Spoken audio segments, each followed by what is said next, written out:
¿Qué tal? Con este video vamos a iniciar la unidad 5 que se llama Estadística no paramétrica. Antes de iniciar vamos a recordar los métodos estadísticos. Cuando vimos la materia de estadística 1, vimos que la estadística se divide en dos áreas, dos ramas o bien en dos grandes métodos, que es la estadística descriptiva y la estadística inferencial. La estadística descriptiva ya la vimos en la materia pasada, actualmente estamos trabajando con la estadística inferencial. Bien, pues la estadística inferencial tiene dos métodos, los métodos paramétricos y los métodos no paramétricos. Los métodos paramétricos son aquellos que se ajustan a supuestos datos con una distribución que tiende a ser normal, a tendencia de distribución normal, es decir, aquellos datos cuya gráfica se asemeja a una campana de Gauss. Y son los que hemos estado utilizando hasta ahorita. Por lo contrario, los métodos no paramétricos no se ajustan a ninguna distribución y requieren de menos supuestos. Obviamente los métodos paramétricos tienen mayor exactitud y validez a la hora de aceptar o rechazar la hipótesis, pero es importante que los métodos deben ser utilizados para las poblaciones cuyos criterios fueron diseñados. ¿Qué quiere decir? Yo no puedo utilizar un método paramétrico en unos datos cuya distribución no es de distribución normal, porque entonces me saldría un resultado erróneo. En los métodos paramétricos tenemos algunos que ya vimos, como es la estimación puntual, la estimación por intervalo y la prueba de hipótesis. Todos estos ya los vimos. Ahora vamos a ver los métodos no paramétricos. Hay varios métodos. Nosotros nos vamos a centrar en el primero, que es el método o la prueba de chi cuadrada, o la prueba de Pearson, o chi cuadrada de Pearson, como le gusten llamar. La prueba chi cuadrada de Pearson se considera una prueba no paramétrica que mide la discrepancia entre una distribución observada y otra esperada, indicando en qué medida las diferencias existentes entre ambas se deben al azar. También se utiliza para probar la independencia de dos variables entre sí, mediante la presentación de los datos en tablas de contingencia. Una tabla de contingencia va a ser algo como esto, donde en la parte de arriba tendremos una variable y en la parte lateral otra variable. Si quieren llamarle variable X y variable Y, donde la variable X puede tener los valores A, B y C, la variable Y valores 1, 2, etc. ¿sí? Y vamos a cruzarlos. Entonces la prueba chi de Pearson me va a servir para saber si esta variable y esta variable son dependientes, si una depende de la otra o si son totalmente independientes. ¿Y cómo lo vamos a hacer? Bueno, se define, igual que en los casos anteriores que ya estudiamos, previamente una hipótesis nula y una hipótesis alternativa. Aquí, en la prueba chi cuadrada de Pearson, la hipótesis nula siempre será que las variables son independientes. Y la hipótesis alternativa, que las variables no son independientes. Es decir, que sí están relacionadas, que una variable sí depende de la otra. Entonces esto es muy importante, no olvidar que para la prueba chi cuadrada siempre vamos a considerar una hipótesis nula que va a decir que las variables son independientes. Y la hipótesis alternativa, por lo contrario, pues que sí son dependientes, o sea que sí están relacionadas. También, como en los casos anteriores, lo vamos a hacer comparando una chi cuadrada tabulada, que vamos a denominar como chi cuadrada sub t, contra una chi cuadrada calculada, que vamos a escribir como chi cuadrada sub c, donde la chi cuadrada tabulada nos representa la frontera entre el área de rechazo y el área de aceptación. En este caso, la prueba, como no es una distribución normal, siempre será de una cola y será de cola derecha, algo más o menos como esto, donde la chi cuadrada tabulada me va a representar la frontera entre el área de aceptación y el área de rechazo. Entonces, ya nada más faltaría obtener la chi cuadrada tabulada para ver dónde cae, si cae de este lado o cae de este otro. Para la chi cuadrada tabulada, ¿cómo la vamos a obtener? A través de una tablita, igual como lo hemos hecho en otros casos. En esa tabla solamente vamos a ocupar dos valores, P y V, donde P es el margen de error, o sea, la tolerancia o el grado de significancia, y la V son los grados de libertad. Con estos dos datos me voy a referir a una tablita y voy a obtener la chi cuadrada tabulada. Y para la chi cuadrada calculada vamos a realizar esta fórmula que vamos a ver más adelante. Vamos a explicarla más adelante. Bien, vamos a hacer todo el proceso con un ejercicio. Dice por aquí, se realizó una evaluación de desempeño a docentes egresados de las dos principales instituciones de la ciudad, obteniendo los siguientes resultados. Tenemos aquí que, por ejemplo, de la normal, 15 profesores salieron evaluados con una calificación de bueno, 8 salieron regulares y 9 deficientes. Mientras que de la UPN, 13 salieron como buenos, 2 como regulares y 8 como deficientes. Determine si la institución influye en los resultados de sus egresados con un margen de error del 5%. Vamos a definir si tiene relación la escuela de donde egresaron con la evaluación que obtienen. Es decir, si los maestros de la normal son mejores que de la UPN o viceversa. Vamos a definir primeramente la chi cuadrada tabulada. Para eso, ya comentamos que ocupamos dos valores, el valor P y el valor B. Donde P dijimos que era el margen de error. Aquí tenemos ya el margen de error o el nivel de significancia de un 5%. Por lo tanto, P será igual a 0.05. Y la V se refiere a los grados de libertad. Y la V la vamos a obtener mediante un cálculo muy sencillo que consiste en multiplicar el número de filas menos 1 por el número de columnas menos 1 que tiene nuestra tabla.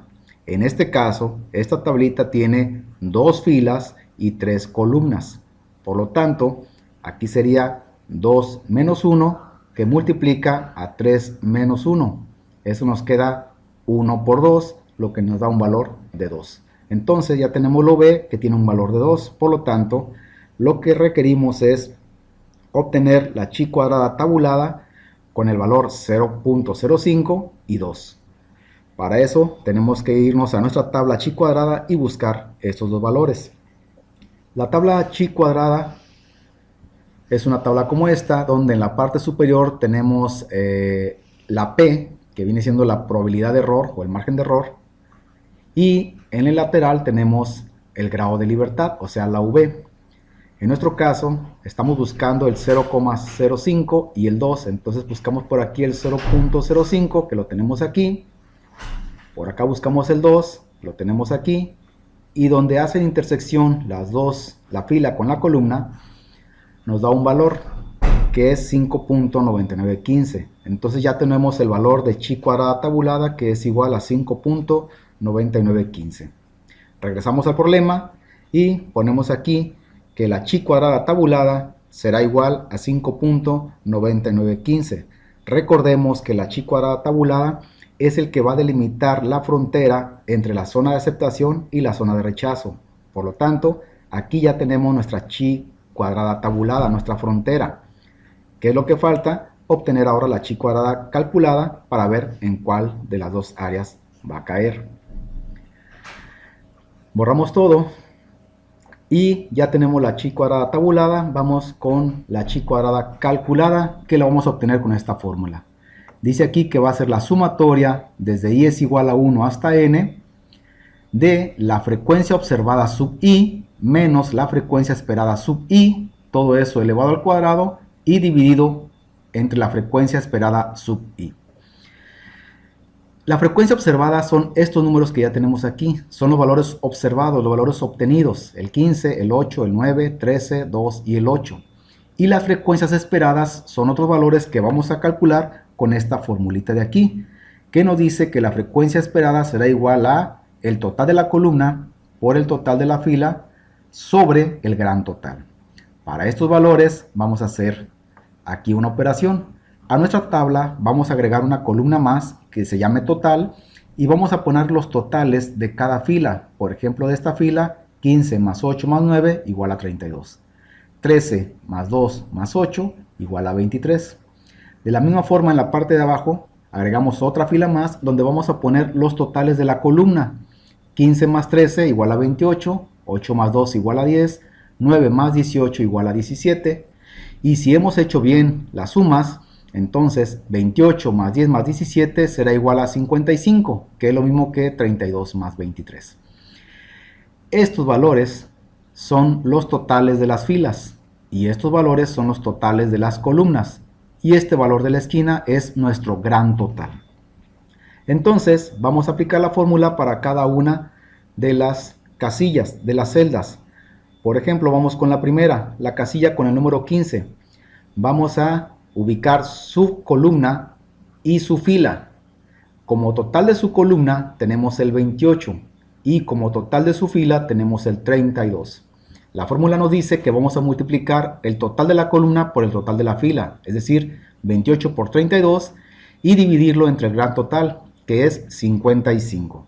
Por lo tanto, la frecuencia esperada para la casilla con el número 15 será igual a 28 por 32 entre 55.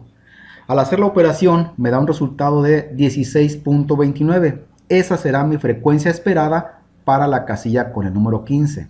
Este valor lo voy a colocar aquí, ¿sí? Nos vamos ahora con la siguiente casilla, la del número 8. Ubicamos su columna donde el total es 10. Por lo tanto, vamos a multiplicar 10 por 32 y dividirlo entre 55. Aquí lo tenemos. 10 por 32 entre 55 y me va a dar 5.82. Este valor lo coloco por aquí. Vamos con la siguiente columna, que es la casilla del número 9, donde su total es 17. Por lo tanto, la frecuencia esperada para la casilla con el número 9 será 17 por 32 entre 55. Y el valor que me va a dar es de 9.89, que lo coloco por aquí. Nos vamos con la siguiente casilla, que es la del número 13. Ubicamos su columna. Tenemos que el total de la columna es 28. Entonces, la frecuencia esperada para la casilla con el número 13 será 28 por 23 entre 55. Al hacer la operación me da un valor de 11.71 que voy a colocar por aquí. La siguiente casilla con el número 2 tenemos sus totales, que son 10 por 23 entre 55 y me da 4.18, valor que coloco por aquí. Y la última casilla, la del 8, tenemos que el total de su columna es 17, total de su fila es 23, por lo tanto la frecuencia esperada para la casilla con el número 8 será de 17 por 23 entre 55, lo que me da un valor de 7.11, valor que coloco por aquí. Y ya tenemos aquí las frecuencias esperadas, es decir, tenemos las frecuencias observadas, que están en color negro, y las frecuencias esperadas, que están en color azul. Ahora sí ya podemos utilizar esta fórmula. Esta fórmula me la voy a traer para acá y vamos a desarrollarla. Recuerden que es la sumatoria, por lo tanto tenemos que hacerlo para cada una de nuestras celdas e irla sumando. Por ejemplo, vamos con la primera. Chi cuadrada calculada será igual a frecuencia observada es 15, frecuencia esperada es 16.29. Se hace la resta, se eleva al cuadrado y se divide entre la frecuencia esperada. Es decir, nos queda 15 menos 16.29, todo eso elevado al cuadrado, sobre 16.29, que es la frecuencia esperada. Esto es para la primera casilla, más la segunda casilla, que sería 8 menos 5.82 elevado al cuadrado sobre 5.82. La siguiente casilla entonces sería 9 menos 9.89, todo elevado al cuadrado y dividido entre 9.89. La siguiente casilla es 13 menos 11.71 elevado al cuadrado y dividido entre 11.71. La siguiente casilla es 2 menos 4.18, todo elevado al cuadrado y dividido entre 4.18. Y por último, 8 menos 7.11 elevado al cuadrado dividido entre 7.11. Y aquí tenemos la sumatoria para las 6 celdas que tiene mi tabla. Es cuestión de realizar estos cálculos y si lo hacen en su calculadora nos va a arrojar un valor final de 2.39. Este valor es el valor de mi chi cuadrada calculada. Recordemos que por acá ya teníamos la chi cuadrada tabulada. ¿Qué es lo que hay que hacer? Solamente comparar estos dos valores. Recordemos que en nuestra gráfica la chi cuadrada tabulada me representa mi frontera entre el área de rechazo y el área de aceptación. Por lo tanto, la chi cuadrada tabulada es igual a 5.9915. esa es mi frontera. Y la chi cuadrada calculada me resultó 2.39. Al ser menor que la chi cuadrada tabulada, eso significa que este valor va a quedar más o menos por aquí. Por lo tanto, queda en el área de aceptación. Decisión, entonces, como cayó en el área de aceptación, significa que se acepta la hipótesis nula.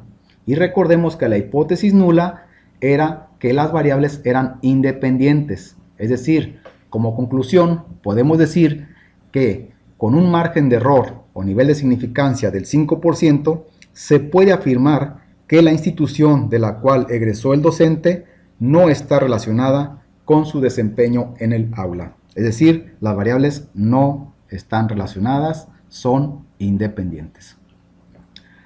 Muchas gracias.